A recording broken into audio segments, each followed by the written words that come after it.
آج 30 سال کا ایک نوجوان مجھ کو ملا. میں نے اس سے پوچھا کہ زندگی میں تم نے کتنی کتابیں پڑھی ہیں؟ کہتے میں نے ایک کتاب نہیں پڑھی. اور اعداد و شمار اب یہاں پہنچ چکے ہیں کہ پوری دنیا میں نوجوان جو 25 سال سے کم عمر کے نوجوان ہیں یا جوان ہیں جو شادیوں کے لائق اب ہو چکے ہیں، وہ اپنا 70-80% وقت سوشل میڈیا پہ گزارتے ہیں، کتاب نہیں پڑھتے، اور صرف 2 یا 3% وقت اپنا فیملی کے ساتھ گزارتے ہیں.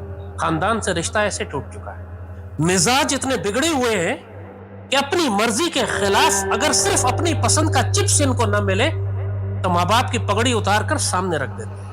انٹرنیٹ 2 منٹ کے لیے بند ہو جائے تو ماں باپ کو قتل کر دیتے ہیں. جیب خرچ نہ ملے تو باپ ماں کو دھکے دے کے گھر سے نکال دیتے ہیں. نہ اخلاق ہے، نہ دین ہے، نہ ادب ہے، نہ تعلیم ہے، نہ ہنر ہے، نہ جفاکشی ہے، نہ سرفروشی ہے، نہ صبر ہے، نہ اس بات کا احساس کہ آنے والا دور کتنا سخت ہوگا ان کے لیے. ایک شیور مرغی کے چوزے کے بچنے کے زیادہ چانسز ہیں آنے والی دنیا میں بنسبت اس نوجوان نسل کے جو ہم مسلمانوں نے پیدا کی.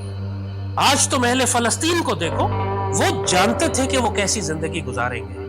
شیخ یاسین نے یہ بات 40 سال پہلے کہی تھی کہ ہمارے سامنے 2 راستے ہیں، ایک ذلت آمیز صلح ہے اور ایک جہاد اور آزمائش کا راستہ. تو سوال کرنے والوں نے پوچھا کہ ذلت آمیز صلح سے کیا مراد ہے آپ کی؟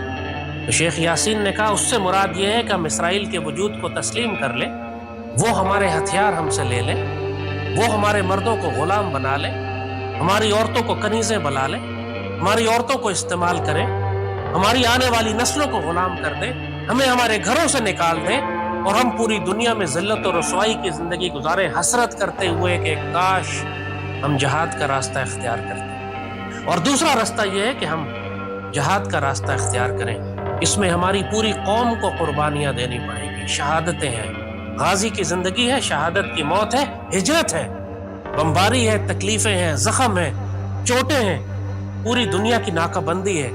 وہی سب کچھ جو آج آپ غزہ میں دیکھ رہے ہیں. اس لیے انہوں نے اپنی نسلوں کی تربیت اسی دن کے لیے کی.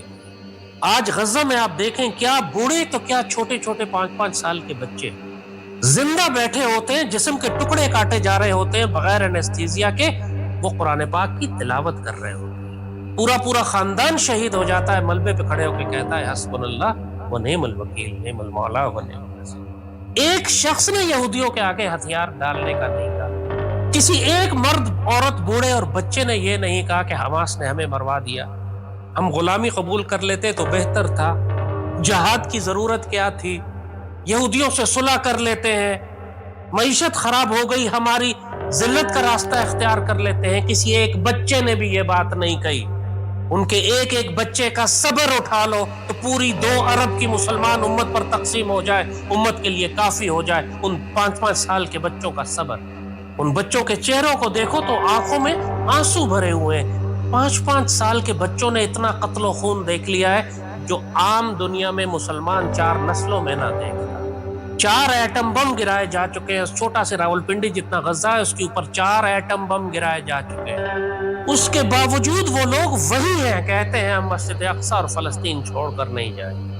یہ قوم کیسے پیدا ہوئی؟ اس قوم کو پیدا کرنے کے لیے 2 نسلیں لگی، 3 نسلیں لگی، 75 سال لگے.